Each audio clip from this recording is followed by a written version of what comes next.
Alors, la loi d'attraction, deuxième opus, les critères. Qu'est-ce qui fait que je vais pouvoir magnétiser, attirer à moi une situation, une personne qui correspond à mes envies? Voilà. Ben, dès qu'on parle d'envie, justement, moi j'ai envie de te connecter à l'aspect besoin. Alors, je rappelle qui on est, nous, hein. Être humain, nous sommes finalement des phénomènes de dissipation énergétique. Voilà.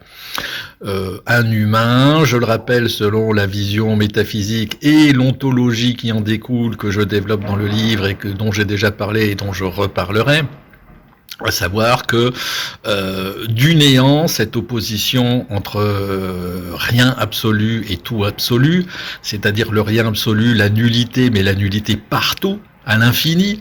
Donc on a une opposition conceptuelle, le néant étant un paradoxe vivant, puisqu'il y a une opposition permanente entre cette nullité et cette infinité. De cette opposition naturelle entre nullité et infinité, paradoxale, je le répète, et entièrement mentale. De toute façon, tout est illusion. Je renvoie même aux dernières déclarations d'un certain nombre de physiciens, de l'avancement de leurs travaux. Bon, voilà, là aussi on en a déjà parlé. Tout est illusion, tout est mental. L'opposition des deux forces fondamentales du néant compose l'esprit. L'opposition entre la nullité et l'infinité, tout ça, ça génère la conscience. La conscience, c'est-à-dire le besoin de se distinguer. J'ai conscience de quelque chose qui n'est pas moi. Et l'amour, qui est la notion de lien, puisque finalement, eh bien, l'infinité, finalement, l'infini, la seule chose qui soit infinie, c'est la nullité. Et donc, il n'y a pas lieu d'opposer les deux choses.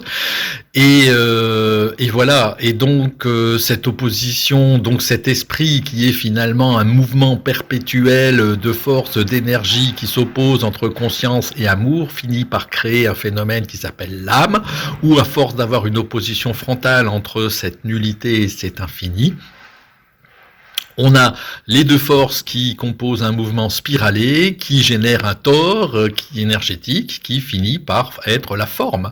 Et donc nous, en tant qu'êtres humains, nous sommes, c'est quoi une âme? C'est ça finalement, c'est la conjonction de deux forces qui sont la conscience et l'amour, qui forment un tore énergétique. Dont vous avez entendu parler, puisqu'un être humain, c'est un corps physique avec des enveloppes énergétiques, le corps physique n'étant que de l'énergie densifiée, voilà. Et c'est ça. Et on est une âme, et finalement, cette âme, elle a vocation à évoluer, comme c'est un phénomène énergétique, à se dissiper. Se dissiper, ça veut dire harmoniser ses polarités. Ces polarités, c'est quoi? C'est-à-dire les deux composantes, conscience et amour, là, qui évoluent en spirale et qui forment un tore. Ben, faut les imaginer comme deux faisceaux, deux courants de différentes polarités qui convient d'harmoniser. Des polarités, qui dit polarité dit tension, tension dit différence de potentiel. Ben oui, puisque c'est là une évocation, une instantiation de polarité et de potentialité, l'un néant n'étant qu'une infinité de potentialités. Donc une âme, c'est un faisceau de potentialités qui s'incarne, donc de polarités énergétiques, et ces polarités énergétiques, elles traduisent nos besoins. Ah, ça y est, j'ai fait la boucle, j'ai pris le temps. Donc nos besoins fondamentaux, finalement, ne sont que des polarités à harmoniser. Or, la plupart du temps, je l'ai déjà dit, on ne satisfait pas nos besoins faute de les connaître. Même si on en a, ils nous sont révélés par les blessures, finalement, nos blessures existentielles qui nous poursuivent, d'ailleurs de vie en vie, tant qu'elles ne sont pas traitées. Ces besoins se manifestent donc par ces blessures, par le système émotionnel, et le plus souvent par les manques. Et c'est bien notre problème, c'est que le plus souvent, on passe notre temps à satisfaire nos désirs pour alimenter des manques. Et le manque est un puissant fond, c'est le corollaire du besoin. Donc vous allez me dire quel rapport avec la loi d'attraction? Ben, j'y viens les copains. La loi d'attraction, c'est vouloir attirer ce que je veux, sauf que la plupart du temps, ce que je veux, c'est pour alimenter un manque, c'est pour nourrir un manque et pas alimenter un besoin. Donc déjà, pour moi, la loi d'attraction, pour qu'elle fonctionne, ça veut dire qu'on prend en compte tous les éléments qui la composent. Or, tous les éléments qui la composent, c'est-à-dire nos pensées, nos émotions, nos croyances, nos besoins, nos systèmes compensatoires, Pardon, c'est tout ça, les composants. Et il y a un poids. Il y a un poids. Nos émotions, je crois que c'est là. Alors, par rapport à différentes études qui ont pu être faites dans le domaine de la spiritualité, dans le domaine de chercheurs qui ont travaillé dans le domaine de la du psycho-émotionnel, dans le domaine de la PNL, vous avez tous les travaux de Bruce Lipton, voilà. Bon, scientifiquement, on vous dira que c'est pas à 100% prouvé, mais globalement, de toutes ces études, ce qui en ressort, c'est que le poids des émotions, c'est au moins la moitié dans ce que tu vas polariser, dans ce que tu vas émettre énergétiquement. Je te rappelle que ce que tu vas émettre énergétiquement va résonner avec quelque chose dans l'univers. Donc c'est ce qui va te permettre de magnétiser, d'attirer à toi ce que tu souhaites. Donc ce que tu vas polariser, c'est un peu l'aimant que tu vas représenter, il est composé à 50% de tes émotions. Alors si tu es triste en permanence, t'imagines ce que tu vas émettre. Si tes pensées sont focus sur la tristesse, c'est pareil. Donc le poids des pensées, c'est important aussi, je crois que de 10-20%. Il y a, très important, le poids des croyances, pareil. Si tu crois, si tu es convaincu, si tu as un schéma et que tu restes arqué là-dessus, c'est encore un poids. Le poids des paroles, le verbe étant une émission fréquentielle. Hein. Donc là aussi, tu cumules tout ça, tu vas émettre quelque chose, forcément. Toi, tu vas te rendre compte, en tout cas, que ce que tu reçois. Et à un moment donné, tu vas te rendre compte que ce que tu reçois, ce que tu vis, ne correspond pas à ce que tu souhaiterais. Alors, il y a le poids des besoins aussi là-dedans. Parce que souvent, tes croyances, elles sont focus sur les manques, alors que ça ne correspond pas aux réels besoins. Aux réels besoins d'harmonisation. Les besoins fondamentaux étant les réels besoins d'harmonisation énergétique. Hein, voilà. Donc, si on revient à l'objectif, c'est comment je fais pour attirer à moi ce que je veux. Alors si je reste, ça peut être un travail, ça peut être un appartement, ça peut être une situation, ça peut être un amoureux, une amoureuse. Alors la plupart du temps, c'est souvent comme ça, les gens ils invoquent la loi d'attraction parce qu'ils voudraient bien attirer l'âme sœur. Hein, c'est souvent ça. Si je reste là-dessus, la première des priorités, c'est déjà de s'intéresser à tes besoins. C'est quoi tes vrais besoins? J'en ai déjà parlé. J'ai d'ailleurs fait moi-même un outil dédié à la satisfaction des besoins, à la connaissance de ces besoins dans le cadre de la relation amoureuse. C'est un outil qui est quand même assez puissant, qui demande pas mal d'investissement, mais qui est très très intéressant et qui va te permettre vraiment d'avancer. Donc si ça t'intéresse, d'ailleurs tu me le dis en MP, parce que j'en ai déjà fait publicité. Et on est actuellement en train de le tester avec un panel d'amis. Je sais pas ce que j'en ferai. J'avais envie d'en faire on m'avait suggéré d'en faire une appli de rencontre, mais comme les gens désertent les applis, même si c'est une appli d'un nouveau genre, bon, bref, peu importe. Tu t'intéresses d'abord à savoir quels sont tes vrais besoins. Alors il y a les besoins fondamentaux, hein, besoin de sécurité, besoin de connexion émotionnelle, besoin d'amour, besoin d'appartenance, besoin d'expression, besoin d'exploration, de stimulation, besoin de créativité, besoin de sens et de compréhension, et sexualité. Voilà. Bon, c'est à peu près les 10 besoins fondamentaux qui sont vachement majeurs dans le cadre d'une relation. Bon, donc déjà, il faut que tu connaisses ça.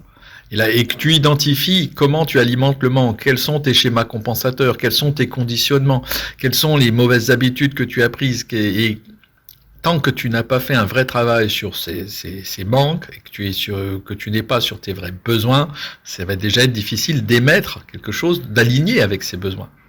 Tu vois le truc? C'est pour pouvoir émettre, d'avoir des pensées, avoir des émotions qui soient alignées avec ce besoin. Tant que tu cherches quelqu'un, par exemple, une nana ou un mec qui te fasse vibrer, qui t'attire énormément sexuellement, etc. Si tant est que tu as un vrai besoin d'estime de toi à satisfaire, c'est pas sûr que si t'es une nana et que t'es bien gaulé, t'es canon, t'es toujours sapé, etc. Et tu attires invariablement des mecs qui fantasment sur toi, c'est pas dit forcément que c'est la meilleure manière de résoudre tes problèmes d'estime de soi. Encore faut-il que tu aies connaissance que tu as un besoin d'estime de toi. Tu vois ce que je veux dire ? Bon, donc attention à tout ça, c'est ce qui fait que tu vas aller vers une personne qui va Alors toxique entre guillemets, parce que c'est pas forcément toxique, ça peut te rendre service, ça peut être toxique si tu tombes sur un gros pervers, etc., ou quelqu'un qui prend un plaisir à ne pas te respecter et à te considérer finalement plus comme une prestataire sexuelle, effectivement, que comme une partenaire de vie. Voilà. Donc voilà, donc chacun doit identifier ses besoins. À partir du moment où tu as une vraie connaissance de tes besoins, ça va te permettre d'identifier. Il le fait, alors c'est toujours pareil, je vous renvoie à cet outil. Alors ceux qui veulent vraiment cet outil, attention, je vous préviens, il y en a pour 70 pages. Hein. C'est-à-dire que tu prends le truc, tu bosses sur toi. Hein. Tu crois pas que tu es en un slide, tu vas trouver l'amour parce que tu vas connaître tes besoins, tout va bien se passer. Non, c'est pas comme ça. C'est comme toujours avec moi, ça fait 20 ans que je bosse dessus, je bosse sur moi, que je bosse sur la métaphysique, que je bosse sur le fonctionnement du psycho-émotionnel, que je bosse sur la spiritualité, une spiritualité, on va dire, alignée avec tout ça, que je bosse sur l'ontologie qui découle de ma vision métaphysique. Donc, les outils que je propose, c'est toujours des outils éprouvés, que j'expérimente moi-même. Donc, il faut que tu bosses, faut que tu aies envie de bosser. Si tu n'as pas envie, mais si tu as envie, tu peux me demander. C'est un outil véritablement qui va être orienté à définir, à bien circonscrire tes besoins. Quand tu auras bien circonscrit ces besoins, cet outil va te permettre de savoir ce que tu as besoin de ressentir.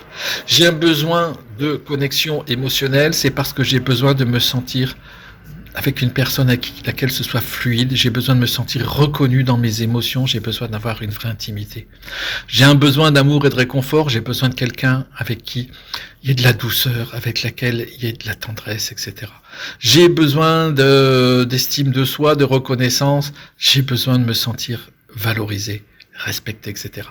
Et ça va te permettre de visualiser déjà la personne, on va rester là-dessus, avec laquelle tu vas te sentir bien. Première étape, donc connaître ses besoins. C'est pareil, hein, si tu as des problématiques pour connaître tes besoins, alors le travail sur la thérapie va t'aider, mais si tu as des problématiques compensatoires, alcool, sexe, drogue, jeu, tout ce que tu veux, normalement, il faut que tu bosses là-dessus, parce que ça va te permettre de dire qu'est-ce que je viens combler, qu'est-ce que je tente de combler, et qui finalement est un puissant fond dans lequel je m'enferme. Hein. Alors je dis je connais, je connais comme tout le monde, le mec qui te dit moi j'ai aucun problème, j'en ai jamais eu. Bon, tu laisses tomber, celui qui a vu la lumière, qui est le Messie, qui n'a jamais vécu quoi que ce soit et qui va te dire que tu dois t'en sortir. Celui-là, tu le laisses passer de côté.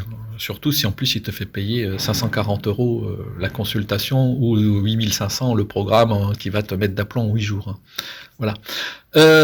Donc bien identifier les besoins, souvent à partir de ces schémas compensateurs, de ces conditionnements, de ces croyances limitantes. Là, pareil, je renvoie à Méos, la méthode, les croyances, mais il y a des outils pour ça. Point. Donc, quand tu connais bien ton besoin, tu vas pouvoir visualiser l'état d'être dans lequel tu as envie. Ça, c'est la première des choses. Deuxième chose, dans Méos, on parle beaucoup des 4 critères du bonheur. Ce dont j'ai besoin. J'ai besoin finalement de quelqu'un qui m'aime, de faire ce que j'aime, je reprends plutôt dans l'ordre, faire ce que j'aime, vraiment qu'est-ce qui me met en joie. Là encore, on est toujours dans un ressenti. Qu'est-ce qui me met en joie? Qu'est-ce qui me procure vraiment de la joie? Avec quelqu'un qui m'aime.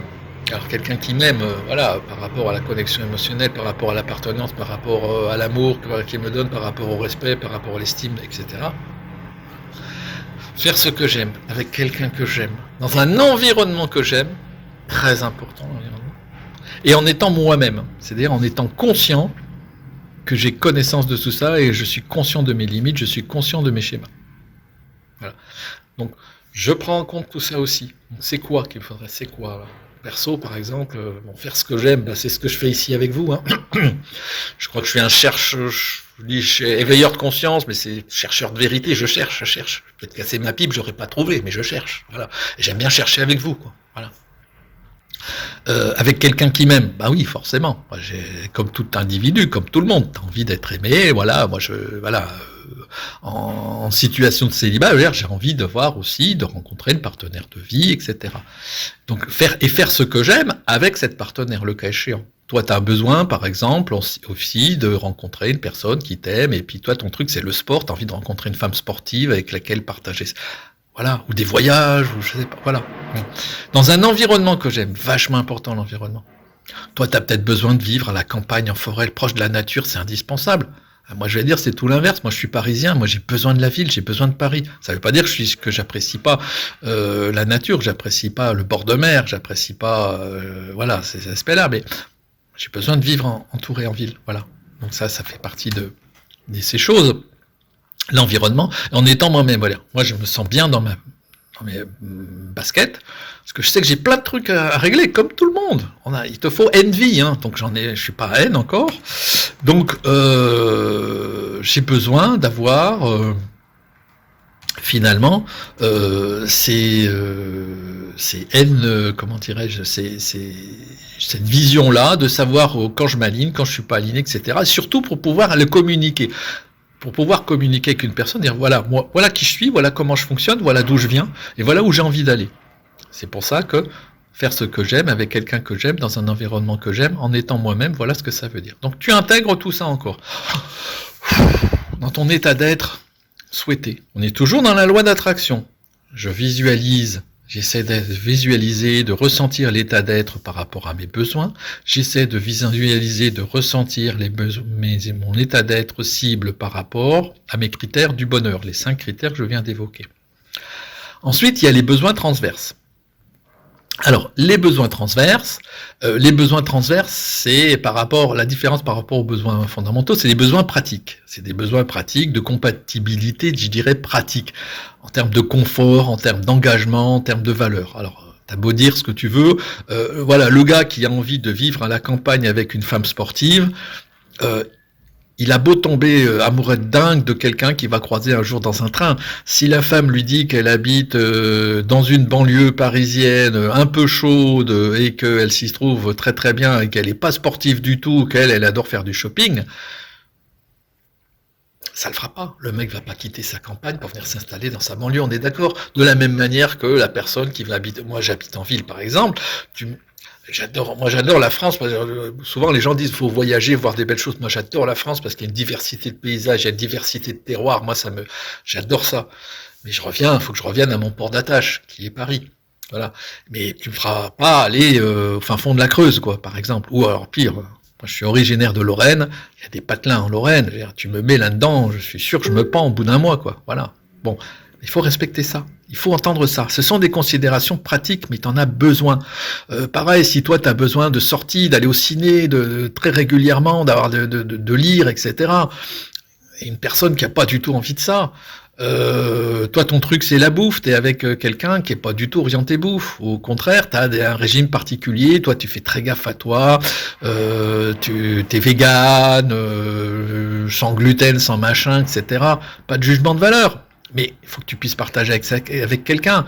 De la même manière, t'as un mec qui est épicurien, il adore aller au resto tout le temps, une personne qui a le profil inverse, ça va être compliqué et ça génère des problématiques. Voilà, ton rapport à l'argent, c'est pareil. Tout ça, c'est des considérations, des besoins, c'est là où on dit le détail. Alors attention, si tu dis que je veux aller à la campagne, vivre avec quelqu'un, si tu commences à chercher le patelin dans lequel tu as envie d'aller, la région précise, etc., ça va devenir plus compliqué. Non, l'idée, c'est essayer de ressentir. On reprend. Comment je me sens bien, quelqu'un qui, par rapport à mes besoins, qui les satisfait, qui m'aide à les satisfaire. Mes 5 besoins. Je peux faire ce que j'aime avec cette personne, en étant dans un environnement qui va me plaire. Ce qui est important, c'est que ça me plaise. Et c'est quoi les critères pour que ça me plaise? C'est que ce soit à la campagne, que ce soit à la ville, etc. On reste là-dessus. Les critères peuvent être un peu précis aussi, je l'ai dit, par rapport à l'environnement, par rapport au goût culturel, par rapport au goût alimentaire, par rapport au voyage, par rapport... C'est des besoins. Par rapport aux animaux, il y a des gens qui n'envisagent pas de vivre sans animaux, et il y a des gens qui ne supportent pas les animaux. C'est comme ça, il n'y a aucun jugement à faire. Il y a des gens qui ont besoin de musique tout le temps autour d'eux. Il y a des gens qui ne supportent pas la musique, qui ont besoin de calme. Ça fait partie de ta nature, donc c'est là où je dis que les critères précis, tu peux les intégrer. Voilà, mais pas plus loin que ça. C'est-à-dire que voilà, tu adores les animaux, il faut absolument que t'aies des chats et des chiens, soit peut-être pas trop de telle race, parce que t'aimes que les chiens de telle race, ou que bon, arrête. On est d'accord, hein. Voilà. Bon. Donc quand tu as intégré ces besoins transverses, c'est là où la dimension de la dimension du côté précis des critères peut être considérée. Moi, je prends toujours mon cas perso. Moi, j'habite Paris. Enfin, je suis limitrophe Paris. Moi, j'ai besoin de vivre à Paris. Alors, ça ne veut pas dire que je pourrais pas aller ailleurs. Et tu vois, même en banlieue, si je dois aller en banlieue, bon, moi, je préfère aller en province. Tu vois, voilà. Mais je vais pas te dire telle ville, telle ville, telle ville, tel critère, tel quartier, tel. Non. Voilà, je dis, en gros, j'ai besoin de cet environnement fondamental pour moi, parce que je me sens bien, voilà. C'est ça la loi d'attraction, c'est ça quand je parle de visualisation, c'est ça dans le dernier post dans lequel je vous parlais de la manière d'affronter des assauts pulsionnels par rapport à des systèmes compensatoires qui font qu'à un moment donné, quand ton truc arrive, c'est alors, je vais visualiser ce qu'il me faut. Ce qu'il me faut vraiment, c'est pas compenser. Ce qu'il me faut vraiment, c'est quelque chose qui corresponde à mes besoins, à la satisfaction de mes besoins. Comment je me sens là en visualisant ces besoins qui sont fondamentaux, ces critères dans quel environnement je me sens bien, quelle personne, etc., quel type de personne, etc. Quels sont, là j'ai besoin de faire du sport à la campagne avec une personne qui me respecte, voilà. Et c'est ça, et tu visualises ça, et tu fais l'exercice régulièrement, tu le fais le plus régulièrement possible dans des périodes de méditation, tu le fais cet exercice lorsqu'arrivent des assauts pulsionnels, ou comme on l'a vu en traitant le sujet dans cette infographie, après avoir finalement cédé à un assaut pulsionnel, ok, bon ça c'était une phase, je me réaligne, voilà ce qu'il me faut vraiment, etc. Voilà ce que c'est mettre en œuvre la loi d'attraction. Voilà. J'étais un peu long, on peut en reparler si tu veux, mais ça me semblait nécessaire de vraiment vous expliquer très de façon pragmatique quels peuvent être les critères de la loi d'attraction, par où on commence. Donc je répète, les besoins fondamentaux, par les critères du bonheur, par nos besoins transverses qu'on peut intégrer. L'important est de ressentir un état d'être, et le plus on le ressent, plus c'est énergétique, plus on va polariser quelque chose qui va nous permettre d'attirer quelque chose qui nous corresponde. Et nos besoins ont un poids aussi là-dedans. Donc voilà. C'est tout, hein. Comme pour le reste, on va en reparler, on ne va pas en rester là, hein, tu peux me croire.